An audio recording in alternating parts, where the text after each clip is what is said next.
In chapter 5, Mankani criticizes Dawkins' approach to explaining the origins of religion in chapter 5, The Roots of Religion.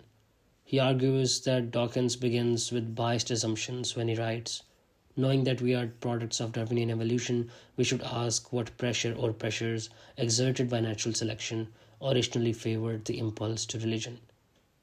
Mankani points out that Dawkins makes another unsupported claim when he states, religion is so wasteful, so extravagant, and Darwinian selection habitually targets waste. Mankani identifies two unproven premises that undermine Dawkins' entire chapter. First, that humans are products of natural selection operating without divine will, and second, that religion is wasteful and purposeless. He notes that Dawkins fails to adequately address why evolution and an intelligent creator couldn't coexist, and that the claim of religion being wasteful only makes sense if one already assumes there is no divine will. Mankani further challenges Dawkins' assertion that natural selection eliminates all useless activities. He argues that if this were true, artistic pursuits would also have been eliminated. Referencing Freud's observation that beauty serves no evident purpose yet remains essential to society, Mankani asks why natural selection hasn't eliminated art and why atheist artists still create art instead of focusing solely on survival and reproduction.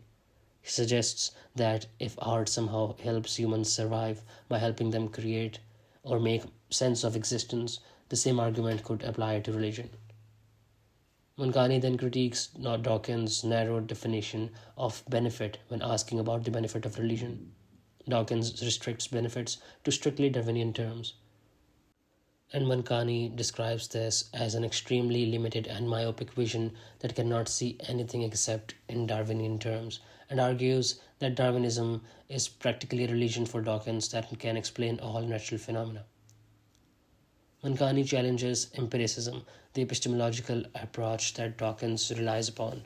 He notes that scientists can trust information gathered through their senses as reliable, demanding empirical evidence while dismissing other sources of knowledge.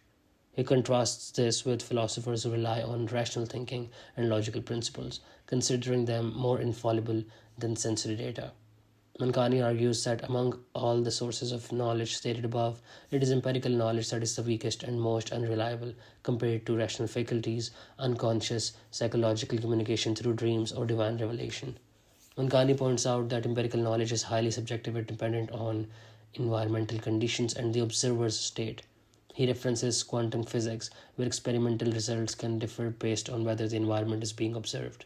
Given these limitations, Mankani finds it rather strange for a scientist to claim about bad instructions or raise suspicion about the reliability of information received through divine sources, or ultimately about the existence of a divine source when his own foundation is so shaky.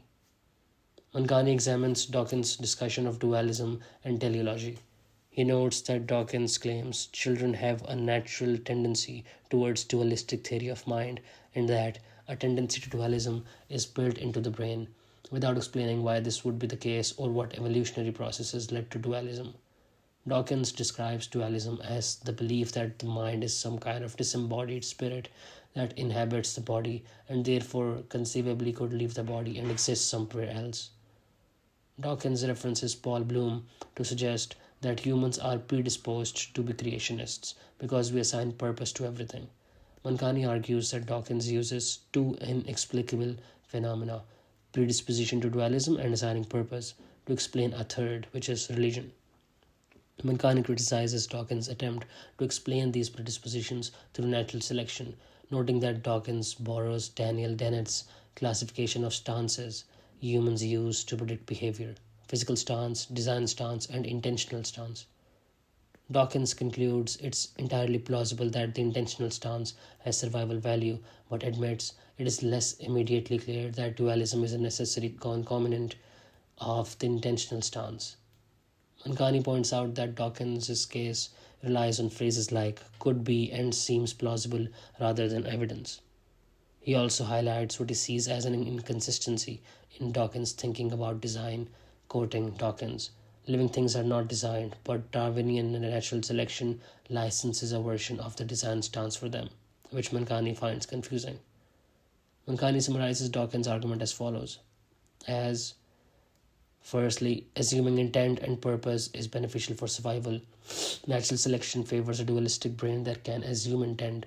This brain assumes intent in everything, giving rise to religion.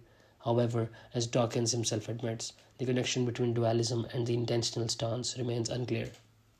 Mankani concludes by noting the irony that Dawkins' persistent attempt to find rational explanations for irrational phenomena like religion actually affirms the principle of sufficient reason, which states that everything has a sufficient reason for existing, a principle used in philosophical proofs for God's existence.